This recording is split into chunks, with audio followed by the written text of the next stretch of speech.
안녕하십니까. 우리 신입당원 여러분 반갑습니다. 저는 구로구위원회에서 함께 배움을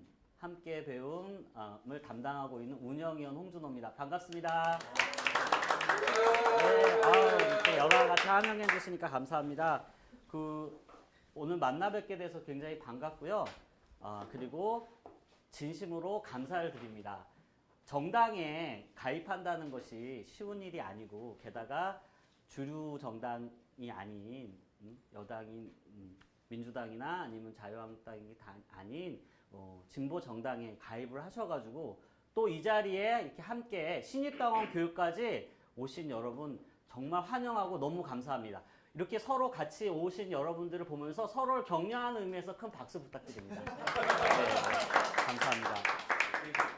예, 진보 정당은 세상이 진보한다는 것을 믿습니다. 세상이 바뀐다는 것을 믿는 거고, 그래서 우리의 앞으로 미래의 세상은 보다 인권이 존중되고 보다 행복한 세상으로 나아갈 겁니다. 그래서 진보정당의 당원들은 그러한 세상이 바뀐다는 확신을 갖고, 이게 우리 최근에 엊그제 발표하신 우리 이정미 대표님 그 신년 그 기자회견에 뒤에 이렇게 썼죠. 예, 그래도 세상은 바뀝니다. 예, 그런 세상이 좋게 바뀐다라고 하는 신념을 가지고 우리가 진보정당의 당원으로 활동을 하고 있습니다. 제가 역사를 좀 좋아해서 근현대사도 열심히 공부하고 역사기행도 다니고 이러는데, 그 어떤 역사의 한 순간에 한 명의 사람이, 책임감을 가진 한 명의 사람, 역사의식을 가진 사람이 굉장히 위대한 영웅은 아니지만 그분이 역할했던 것들을 역사 현장의 곳곳에서 발견할 수가 있습니다. 그래서 2년 전에 우리 촛불혁명이 시작됐고, 그 시작되게 되는 박근혜 파면까지 이르는 그 과정 첫 번째 열쇠가 되었던 최순실 태블릿 PC, 그 태블릿 PC가 JTBC의 보도로 인해 가지고 그게 이제 터지게 되지 않습니까? 판도라의 상자가 열리게 되는데, 그 당시 WK 그 사무실에 있던 경비를 보시던 그분이 바로 저희 정의당의 당원이셨습니다. 그분이 그전에도 시민광장에도 활동하시고 이러한 정당의 당원으로서 역사의식이 명확한 분이었기 때문에 그러한 태블릿 PC의 그런 판도라의 상자를 열리게 되었고, 결국은 이것이 바람이 쭉 이렇게 이어져 가지고 결국은 박근혜가 파면되는 데까지 이르지 않았습니까? 그런 만큼 우리 이제 신입당원들께서 내가 진보정당의 당원으로 어떻게 앞으로 마음가짐을 가지고 그 순간순간에 어떻게 해나갈 것인가, 그런 것들을 쭉 생각해 봤으면 좋겠습니다. 세상을 바꾸는 무기라고 써져 있죠. 물음표. 세상을 바꾸는 무기, 전쟁하는 것 같아요. 세상을 바꾸는 조직 또는 세상을 바꾸는 수단, 이렇게 얘기를 할 수도 있겠죠. 자, 우리 앞에 계신 우리 당원님, 이용훈 당원님이시죠? 이용훈 당원이시죠? 세상을 바꾸는 무기, 어떤 거가 있다고 생각을 하세요?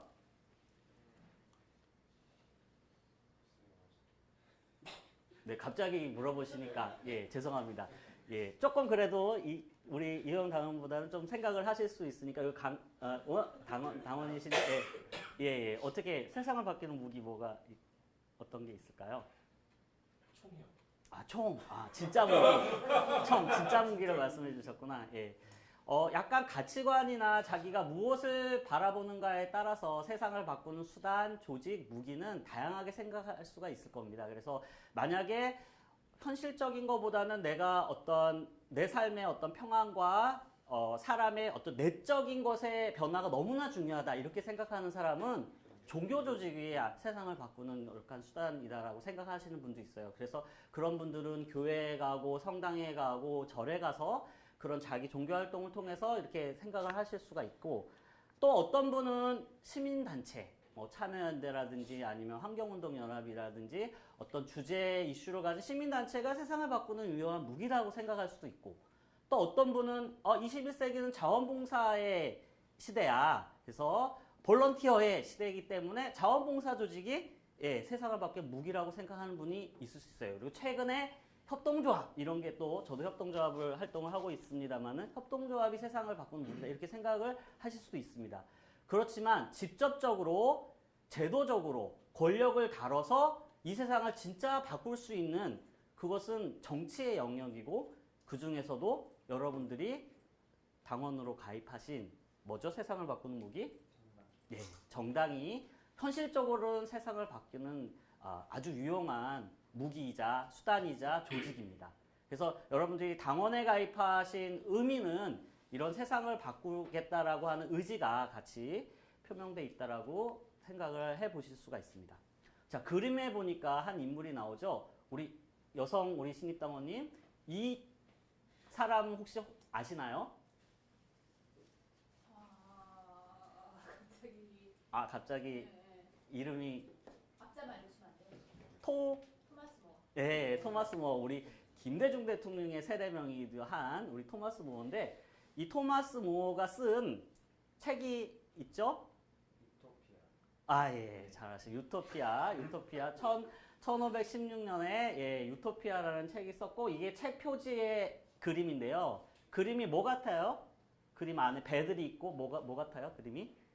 예, 섬이 있죠. 이 섬에 그러니까 유토피아라는 것의 의미가 어디에도 없는 곳이란 뜻이잖아요. 그래서 이 세상에는 없는 곳인데 그런 유토피아라는 섬을 이렇게 표현을 놨고 이 섬에는 2만 명 가량의 사람들이 이 섬에 살고 있다고 이 소설에는 나오고 있습니다. 그리고 이 섬에서 같이 공동으로 생산하고 그 다음에 자기 필요에 의해서 쓸 수 있는 그러한 어떤 이상적인 사회를 만들었죠. 근데 그런 이상적인 사회에서도 더 어떤 거냐면 공화제를 발명해냈어요. 그러니까 왕을 그 전까지의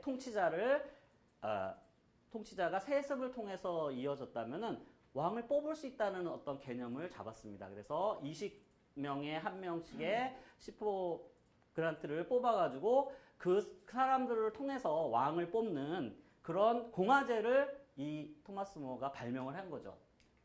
자, 왕이 정해진 시대에서 왕을 뽑는 시대로 이제 나아가게 됩니다. 이런 구상은 계속적으로 역사적인 발전에서 200~300년 후에는 실질적으로 이제 왕을 뽑는 것이 통치자를 뽑는 것이 자연스러운 과정이 되었고요.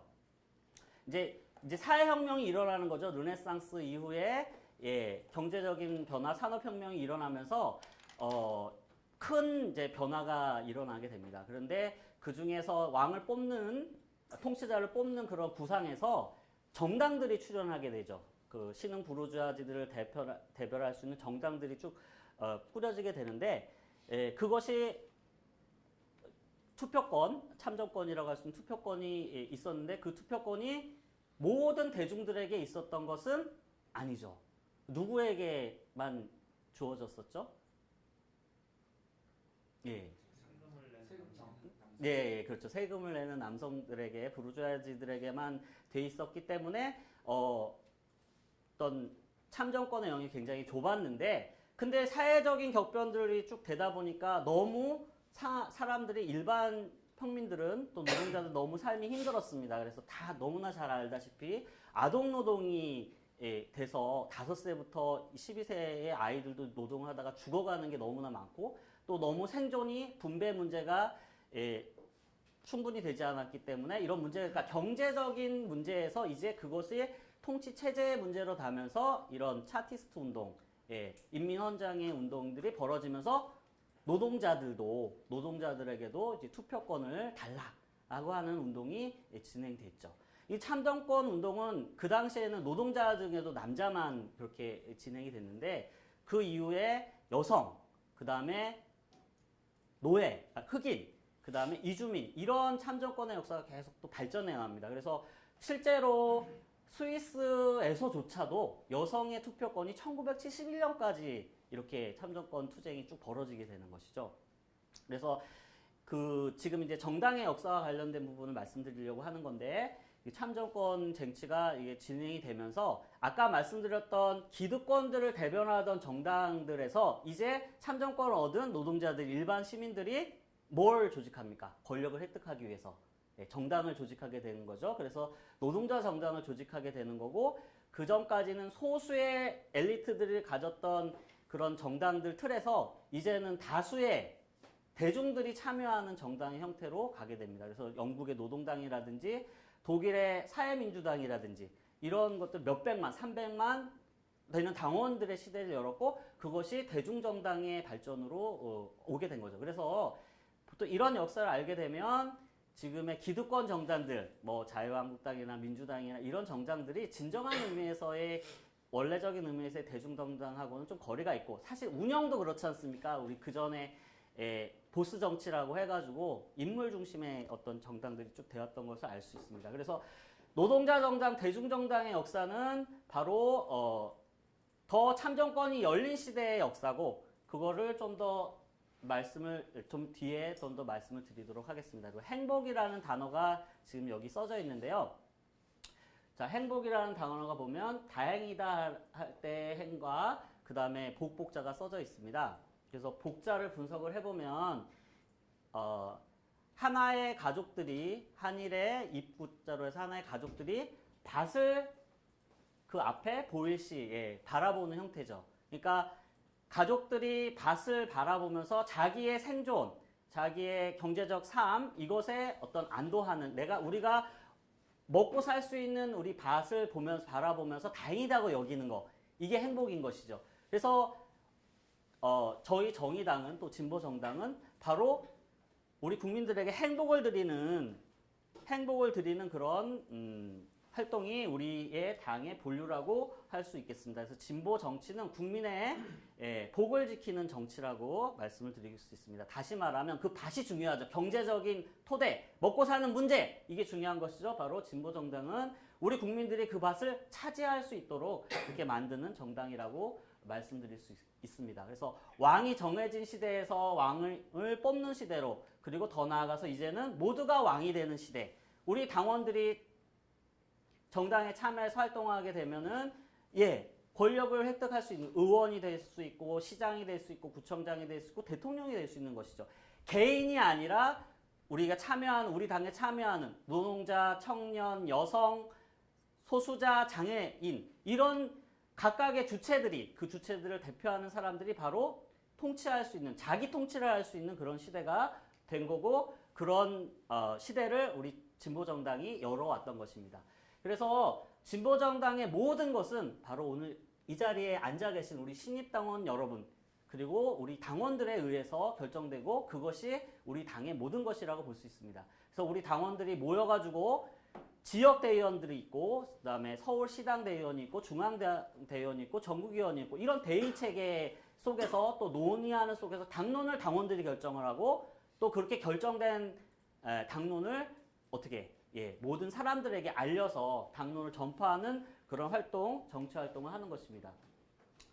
자, 당원은 바로 이런 정치 활동을 하는 사람들인데 이런 정치 활동은 1차적으로는 1차 분배가 일어나는 1터에서 노동조합 활동이라든지 그 다음에 노동 조건의 변화를 통한 그런 활동으로 해나갈 수 있고 그것도 역시 정치 활동입니다. 그 다음에 두 번째 2차 분배가 일어나는 3터 바로 지역에서 교육, 주택, 의료 이런 삶의 질의 변화를 이끌어내는 그런 활동을 할 수가 있는 것입니다. 그래서 일상의 정치 활동과 그 다음에 권력을 획득하기 위한 선거 시기에 선거 운동, 선거 활동을 통해서 우리가 집권을 하게 되는 것이고 그러한 것들을 통해서 아까 말했던 더 훨씬 더 좋은 사회, 더 행복한 사회 변화를 우리 당원들이 주도하는 것입니다.